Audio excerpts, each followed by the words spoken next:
Buenas, meus alunos, nesse vídeo nós vamos ver o problema de valores de contorno. Então esse vídeo marca o início da terceira área da nossa disciplina e nessa última área nós vamos ver a resolução de equações diferenciais parciais. Então até esse momento nós vimos a resolução de equações diferenciais ordinárias, onde a gente tinha apenas uma variável, a derivada de apenas uma variável, e agora a gente vai ver então equações diferenciais parciais. Na verdade, nós vamos ver três equações principais, que são a equação do calor, a equação da onda e a equação de Laplace. E para resolver equações diferenciais parciais, a gente vai precisar de essencialmente duas coisas, que é primeiro resolução de problemas de valores de contorno, que é o que a gente vai ver nesse vídeo aqui, e séries de Fourier, que a gente vai ver nos próximos vídeos. Então, o que vem a ser um problema de valor de contorno? Bom, até agora, a gente viu a resolução de problemas de valores iniciais, Então, nesses últimos vídeos, a gente resolveu o problema onde eu tinha a equação diferencial, y duas linhas, mais um P de t vezes y', mais um Q de t y, e isso igual a uma função g de t. Tá?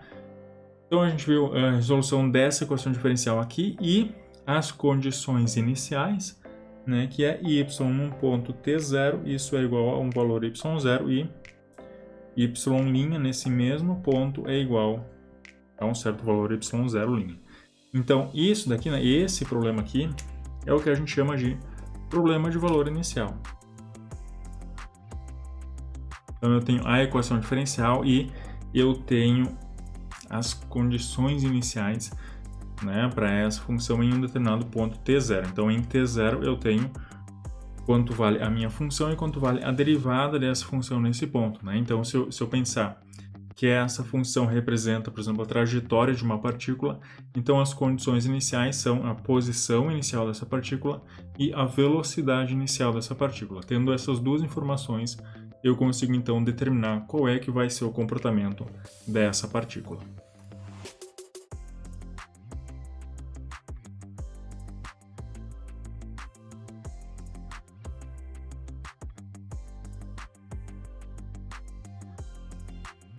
Então agora, ao invés da gente ter condições iniciais, duas condições iniciais aqui, eu posso definir condições em dois pontos distintos. Notem que aqui eu tenho essas condições nesse mesmo ponto t0, mas eu posso definir condições em pontos distintos. Então, por exemplo, eu posso ter o seguinte problema, a equação diferencial, a mesma equação diferencial,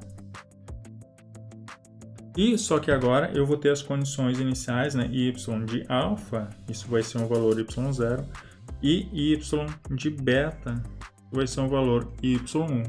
Tá? Então, essa coisa aqui a gente chama de problema de valor de contorno. Esse problema aqui é um problema de valor de contorno, PVC. Tá? Então, ao invés de eu ter as condições no mesmo ponto, eu tenho condições em pontos distintos. E aí, por que problema de valor de contorno? Tá?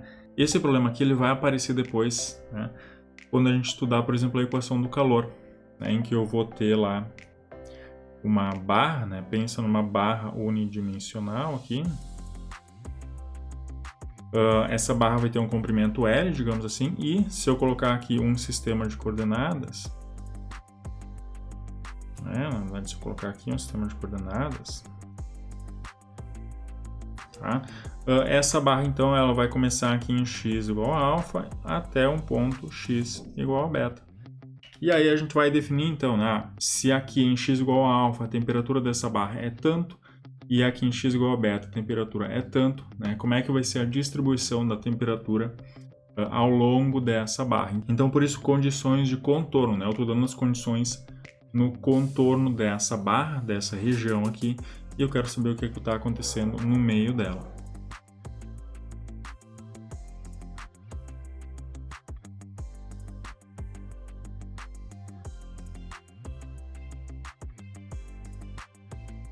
Da mesma forma que a gente, com esses problemas aqui, tá? Se essa função aqui g de x, essa função aqui for igual a zero e Esses dois valores aqui, y0 e y1, são iguais a zero também. Então a gente vai dizer que esse problema aqui, esse PVC, é um problema de valor de contorno homogêneo. Caso contrário, né, caso essa função aqui seja diferente de zero, né, não identicamente nula, ou algum desses valores aqui for diferente de zero, então a gente vai dizer que esse problema de valor de contorno não é homogêneo. E dada a definição de um problema de valor de contorno homogêneo, a gente tem então a definição de problema de valor de contorno homogêneo associado, né, que seria então, dado esse problema de valor de contorno aqui, o problema de valor de contorno homogêneo associado é pegar a mesma equação diferencial, só que agora igual a zero e as condições de contorno também iguais a zero.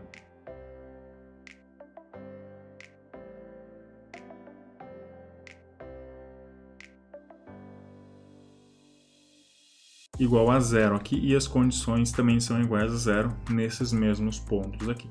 E as semelhanças, né, com o nosso problema de valor inicial acaba por aí. Em termos das soluções do problema de valor de contorno, então aqui no problema de valor inicial, a gente viu que a gente sempre tinha uma solução única, né? A gente resolvia a equação diferencial, a solução ia ficar em termos de duas constantes, e aí se eu aplicasse nas condições iniciais, eu iria conseguir encontrar essas constantes, e aí minha solução ia ser única. Aqui a coisa é um pouquinho mais complicada. Então vamos ver um exemplo disso. Então vamos tentar resolver esse problema de valor de contorno aqui. Y duas linhas mais 2y igual a zero e as condições de contorno y de zero igual a 1 e y de π igual a zero. Então resolvendo a equação diferencial, né? Se eu pegar a equação característica, né? Isso daqui é r ao quadrado mais 2 igual a zero. Então, r igual a mais ou menos raiz de 2i. Resolvendo essa equação aqui, eu tenho isso daqui. E aí, essas soluções vão me dar, então, a solução, né? C1 vezes cosseno de raiz de 2 vezes x mais C2 seno de raiz de 2 vezes x. Então, essa daqui é a solução da equação diferencial. Agora, aplicando nas condições de contorno, então eu tenho que y de zero é igual a 1. Né? Então, se eu trocar aqui x por zero, eu vou ter C1 vezes cosseno de zero. Cosseno de zero é 1, então eu vou ter C1 e mais C2 seno de zero é zero. Né? E isso tem que ser igual a 1, então C1 vale 1. Agora, aplicando na segunda condição de contorno, y de π igual a zero, o que eu vou ter? Bom, eu vou ter C1, bom, C1 já é 1, né? Então, 1 vezes cosseno de raiz de 2π, mais C2 seno de raiz de 2π, isso tem que ser igual a zero. Então, aqui vai ser só isolar, né? Isso quer dizer que o C2 é igual a menos cosseno dividido por seno.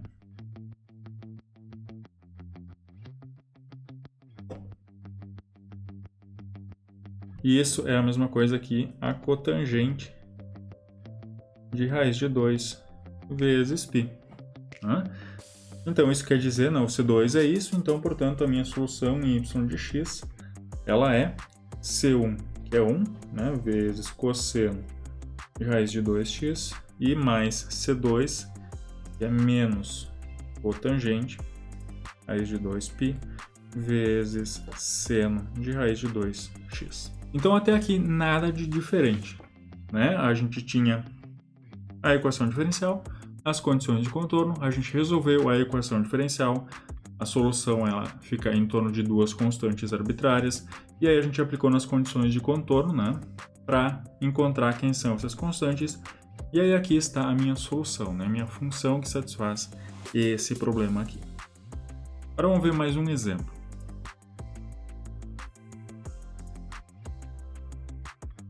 Então, resolver esse problema de valor de contorno aqui, y duas linhas mais y igual a zero e as condições de contorno, y de zero igual a 1 e y de π igual a uma constante a qualquer. Bom, então de novo, né, resolvendo essa equação diferencial, a equação característica vai ser r² mais 1 igual a 0, e aí então r igual a mais ou menos i, e aí, portanto, a minha solução vai ser C1 cosseno de x mais C2 seno de x. Então, agora aplicando nas condições iniciais, y de 0 igual a 1.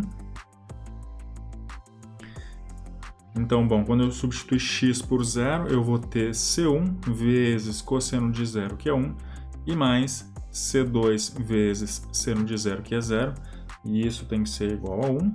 Então, de novo, C1 é igual a 1, e y de π igual a a, né, essa condição aqui. Bom, se eu trocar x por π, eu vou ter C1 vezes cosseno de π, que é menos 1, mais C2 vezes seno de π é 0 também, e isso tem que ser igual a A. Ou seja, né, dessa equação aqui, dessa condição de contorno aqui, eu tiro que menos C1 tem que ser igual a A. Ou seja, eu não consegui encontrar nenhuma condição para o C2, eu não sei quanto é que vale o C2. Tá? E daqui, notem, né, além disso, se esse númerozinho A for diferente de menos 1, esse problema aqui ele não vai ter solução, né? Porque eu tenho aqui que o meu C1 tem que ser igual a 1, e aqui eu tenho que o C1 tem que ser igual a menos A. Então, se esse valor de A que aparece aqui for diferente de menos 1, essas duas equações aqui vão ser inconsistentes, e aí eu não vou ter solução. E agora, se o meu A for igual a menos 1, então a gente vai ter infinitas soluções. Por que a gente vai ter infinitas soluções? Porque, como eu disse, a gente não encontrou nenhuma restrição no C2. Então, y de x igual a C1 vezes cosseno, então cosseno de x mais C2 seno de x. Isso daqui é a solução para qualquer valor de C. Então, ou seja, eu tenho infinitas soluções que vão me satisfazer esse problema de valor de contorno se esse meu A for menos 1. Então, uma observação que a gente tira disso é que esses problemas de valores de contorno aqui, as soluções, elas são, em certo sentido, parecidas com as soluções de sistemas lineares. Se a gente se lembrar lá de álgebra linear, quando a gente tinha um sistema linear, dessa forma aqui, ax igual a b, então a gente podia ter três casos. Ou eu ia ter uma única solução, foi o que a gente encontrou aqui nesse problema, problema anterior, ou a gente não ia ter nenhuma solução, foi o que a gente encontrou nesse caso aqui, para esse problema, se o A for diferente de menos 1, ou a gente ia ter infinitas soluções, que é o que a gente tem aqui nesse caso. Tá? Então, esses problemas de valor de contorno aqui, eles, as soluções, elas se comportam de forma análoga às soluções desse sistema linear. E a analogia com sistemas lineares não para por aí. Então, se a gente voltar lá para a álgebra linear, e a gente se lembrar desse problema aqui, essa equação aqui é aquela equação para determinar autovalores e autovetores. Então, para essa equação aqui, se existe um x diferente de 0 que satisfaz essa equação aqui, então a gente diz que lambda é autovalor e x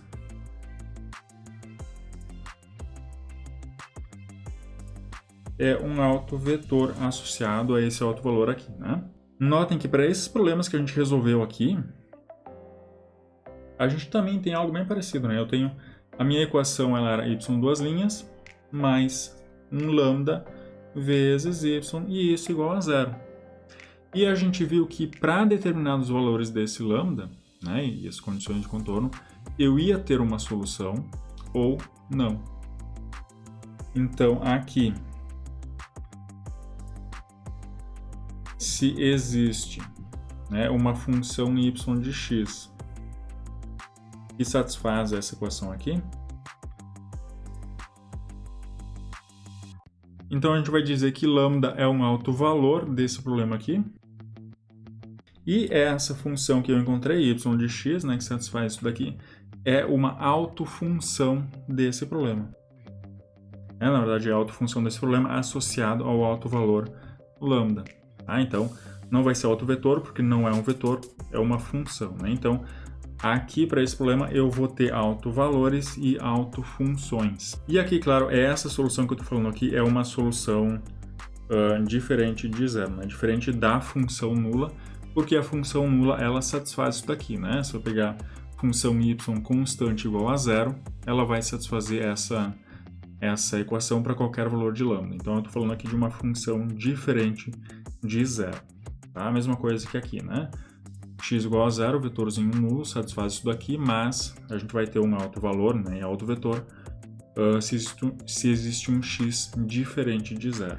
Então, agora a gente vai olhar para essa equação aqui e ver quando ela tem autovalores e quem vão ser as autofunções associadas, tá?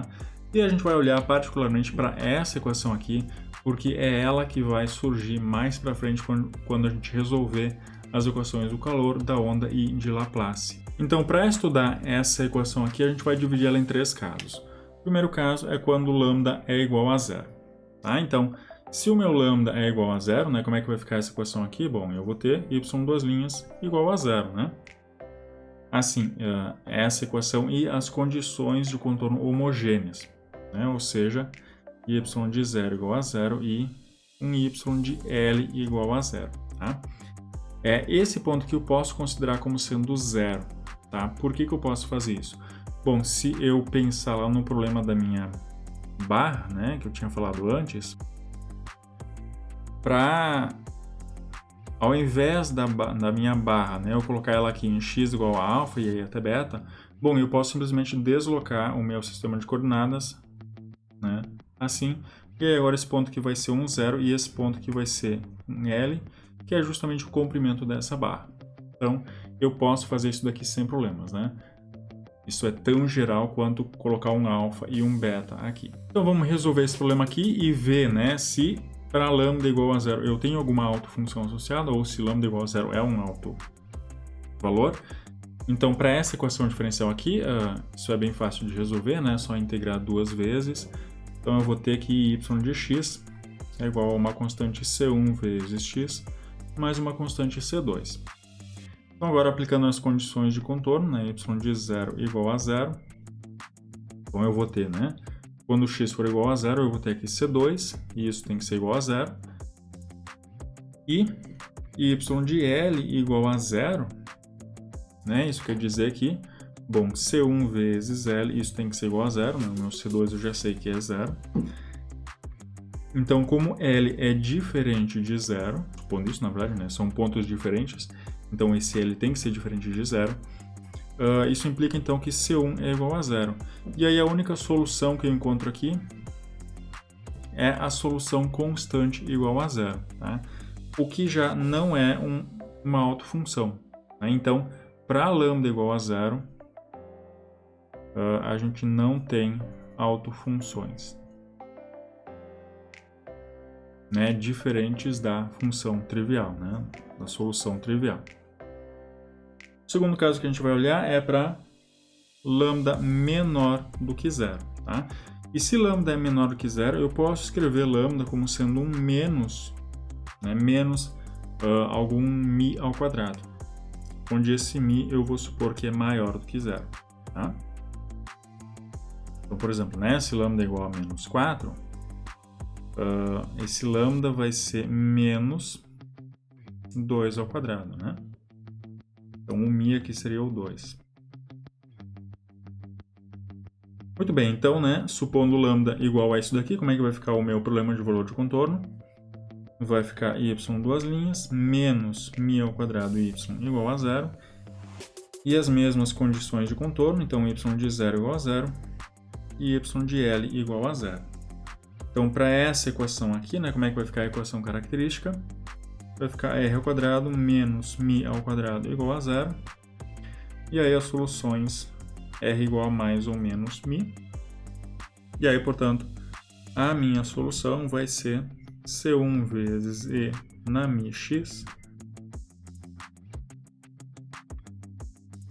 mais C2E na menos μx. Então, agora substituindo nas condições de contorno, né, eu tenho que y de 0 é igual a 0. Então, colocando aqui x igual a 0, eu vou ter simplesmente C1 mais C2, e isso tem que ser igual a 0. Então, C1 é menos C2. E agora, y de L igual a 0, tá? Eu vou ter, então, C1, né, vezes E na menos L vezes μ. Então, o C1 já é menos C2. E na menos μ vezes L. Na verdade, E na μ vezes L.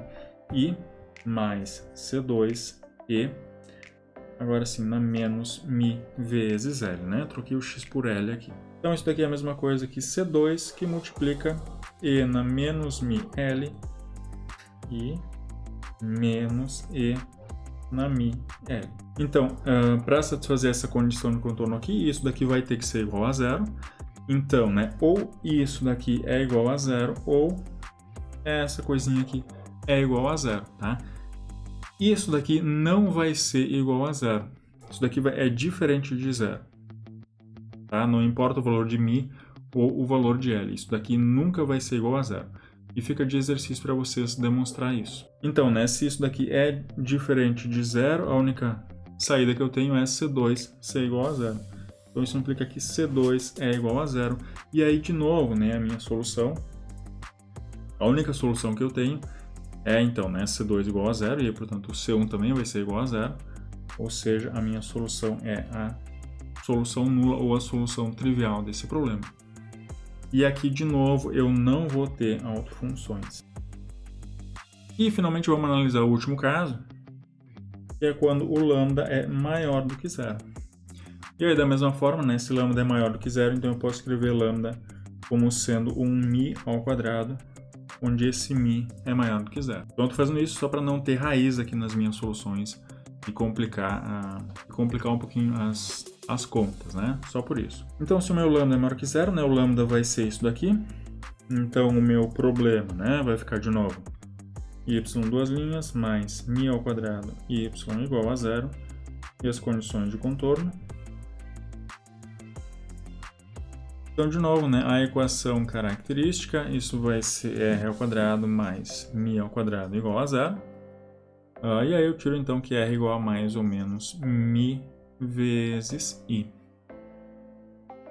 E aí a minha solução vai ser C1 cosseno de μ vezes x mais um C2 seno de μ vezes x.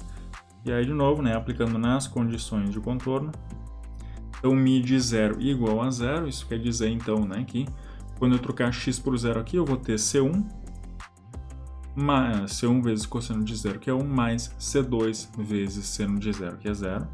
E isso tem que ser igual a 0, ou seja, né, C1 é igual a 0. E a segunda condição, né, que é y de L igual a 0.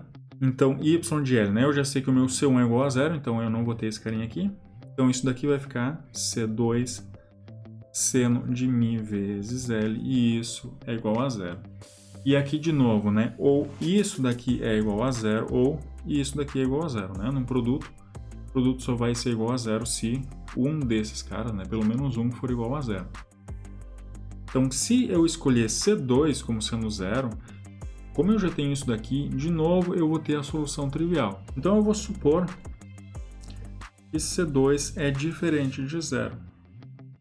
E aí, se C2 é diferente de 0, isso daqui vai ser satisfeito, né, se seno de μ vezes L for igual a 0.